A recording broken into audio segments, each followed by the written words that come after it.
Halo trader semuanya, selamat datang di YouTube channel Forex Lebih Indonesia, Fundamental and Technicalist Analysis.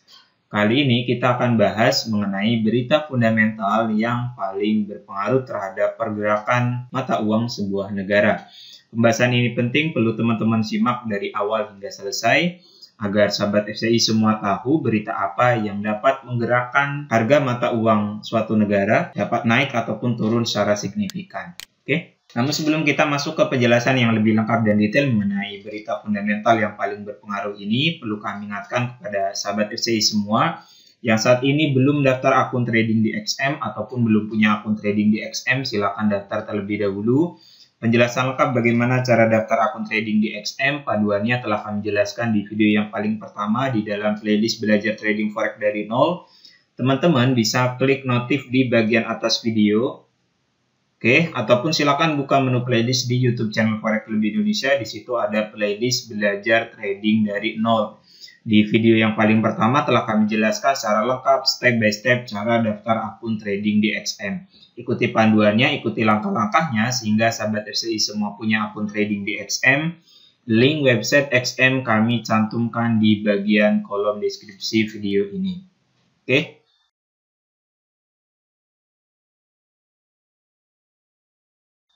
Mari kita mulai saja bahas mengenai berita fundamental yang paling berpengaruh. Berita fundamental forex yang paling berpengaruh.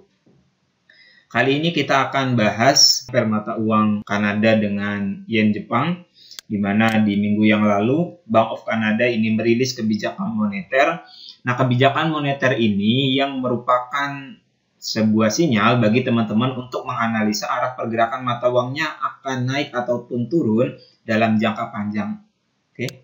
Teman-teman harus baca terlebih dahulu kebijakan moneter bank sentralnya karena ini yang akan menentukan arah pergerakan mata uang negara yang bersangkutan. Kita langsung buka saja website Bank of Canada. Oke. Yang ini. Kemudian kita buka di berita yang ini tentang statement kebijakan moneternya. Kita buka di tab baru saja. Oke. Ini 13 April. 3 hal di sini yang perlu teman-teman garis bawahi dan perhatikan. Kita baca bersama. Selamat pagi. Saya senang berada di sini bersama Deputi Gubernur Senior untuk membahas tentang kebijakan moneter Bank of Canada. Invasi Rusia yang tidak beralasan ke Ukraina ini menyebabkan penderitaan manusia yang luar biasa, dan hari ini kami tertuju pada orang-orang di Ukraina. Perang juga telah memperkenalkan sumber lain yang dapat mengguncang perekonomian global. Yang ini, perang antara Rusia dan Ukraina ini juga menjadi salah satu sumber utama terjadinya pelambatan ekonomi, di mana kita telah tahu Bank Dunia kemarin merevisi pertumbuhan ekonomi hampir 1%, pertumbuhan ekonomi global direvisi kurang lebih 1%. Kemudian dengan latar belakang ini, latar belakang terjadinya konflik Rusia dan Ukraina, kami akhirnya memiliki 3 pesan utama pada pagi ini. Yang pertama, secara keseluruhan ekonomi Kanada menguat pada beberapa sektor dan sekarang beralih ke permintaan yang meningkat. Kemudian yang kedua di sini, inflasi Kanada menguat. Ini lebih dari target yang telah ditetapkan, di mana Bank of Canada ini menargetkan inflasi Kanada stabil berada pada level 2%, sekarang berada pada level 5 sekian persen. Kalau kita lihat datanya di sini inflasinya sudah lebih dari 2%. Kita lihat data inflasi Kanada terlebih dahulu. Yang ini Kanada. Sekarang berada pada level 5,7% inflasinya. Sebelumnya 5,1% terjadi peningkatan pada harga barang dan jasa. Oke. Ini sesuai dengan poin yang kedua, inflasi menguat. Kemudian di yang ketiga, yang ini, kita membutuhkan tingkat bunga yang lebih tinggi karena sebab inflasi yang naik lebih dari 2%. Dan pada pagi hari ini, Bank of Canada memutuskan untuk menaikkan suku bunga sebanyak 50 basis poin, sehingga sekarang tingkat suku bunga berada pada level 1%. Sebuah pernyataan ekonomi yang bernada hawkish dan tentu hal ini akan menyebabkan mata uang Kanada menguat. Oke. Karena yang pertama inflasinya sudah lebih dari 2%, kemudian karena hal ini, maka Bank of Canada memutuskan menaikkan suku bunga mereka 50 basis point, sehingga sekarang berada pada level 1% untuk tingkat suku bunganya. Yang ini, sama ya, sebelumnya 0,50, sekarang berada pada level 1% untuk tingkat suku bunganya.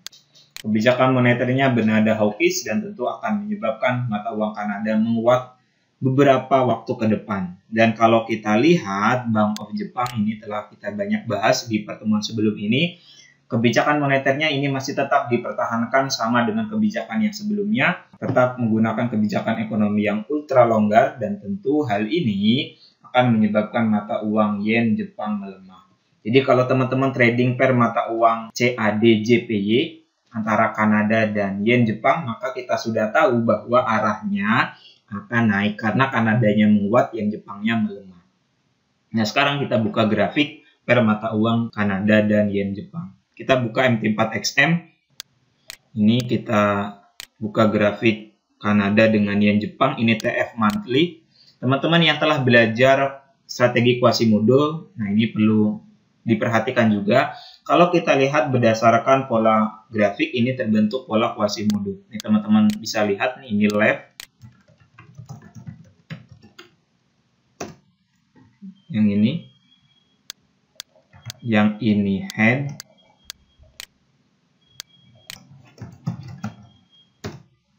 yang ini MPL. Mana ini sebaris dengan QM level, QML yang ini sama baris dengan left shoulders. Oke.